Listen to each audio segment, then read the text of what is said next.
Ang mga Hapon ay unti-unting sumusugod mula hilaga at timog ng Pilipinas, dikit na dikit sa hukbong Amerikano.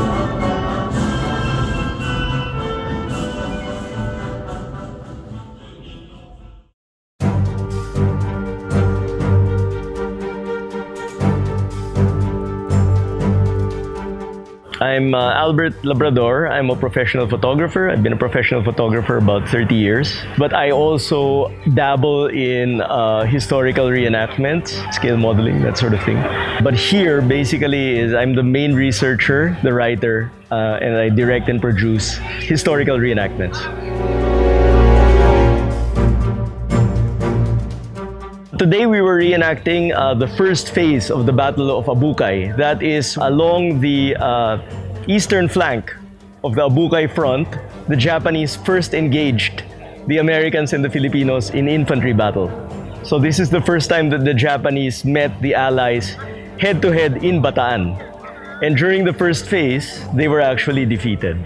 What we want to show with this reenactment is basically, this is the only place in World War II where the Allies actually stopped the Japanese at the start.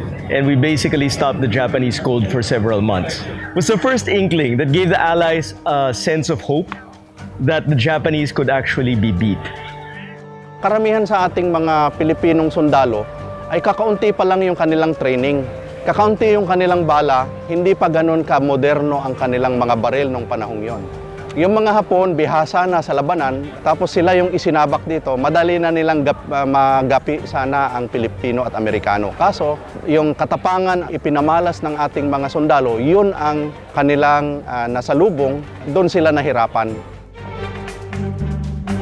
Sa pinakatimog ng linya, nagtatanggol sa baybayin na palaisdaan at taniman ng palay ay ang sariwa at mahusay na sinanay ng mga kawal ng Elite 57th Infantry Philippine Scouts. Bilang bahagi ng Philippine Division ng Hukbong Estados Unidos, ang mga Scouts ay sanay na sanay, tapat sa kanilang hanay at magagaling gumamit ng kanilang mga armas. Sa ika-6 ng hapon ng ika-11 ng Enero, nakahanay na ang puwersa ng Hukbong Hapon.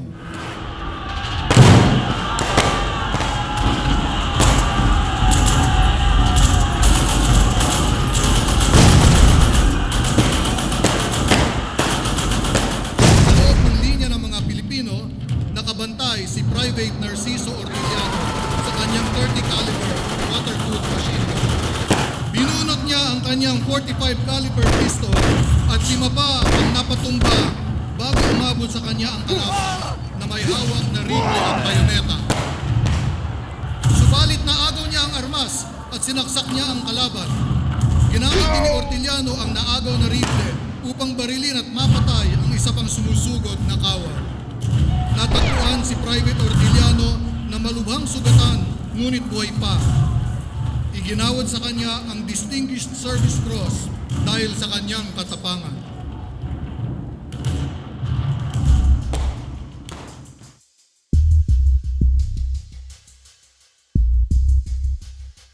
It feels like as if you were there during that time.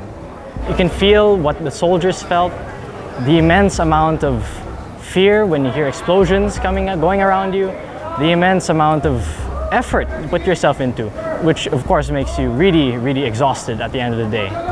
And to think that these soldiers would carry on every day like that, a constant surprise. You have to always be alert, otherwise you're dead in the water. My name is Don Fernandez, and in this particular reenactment, I portray a regular grunt Japanese infantryman in the Battle of Abucay of 1942.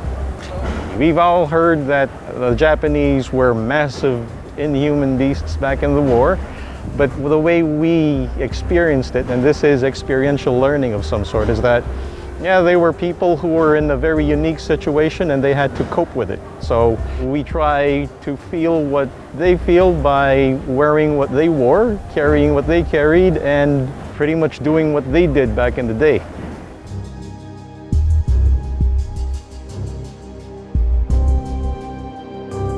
I'm engineer Pedro Antonio Javier. I'm engineer in profession but an artist and reenactor by passion. Same as my son. He started 2 weeks old. I played Private Narciso Orteliano. I admire him because most of the time mga heroes natin yung pinaka-highest rank, mga generals. Gusto ko may representative naman sa mga ordinary people like us.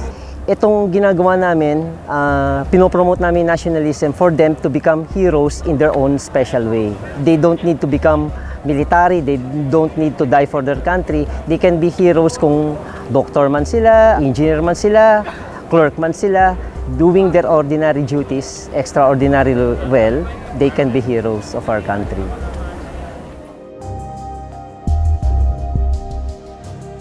Nabigo ang unang pagsalakay ng hukbong Hapon dahil sa pagtatanggol sa linya ng mga kawal ng USAPE. Pagkatapos ng laban, mahigit sa 300 patay na Hapon ang nagkalat sa larangan ng digmaan. Ang pagtatanggol ng linya ng Abucay ay isa sa pinakaunang tagumpay ng USAPE sa digmaang Pasipiko. Sa huli, hindi na pasawalang bahala ang sakripisyo ng mga kawal sa Bataan. Ang pagtanggol ng Bataan ay nagbigay pag-asa sa mga Amerikano at Pilipino na ang puwersa ng hukbong Hapon ay kayang talunin. Ito ay nagsilbing puntos upang tumapang ang damdamin nila sa Pasipiko. Balang araw, mga sariwang hukbon ang naipon sa Australia at dito sinimulan ang mahabang laban patungo sa huling pagtatalo ng imperyo ng Hapon.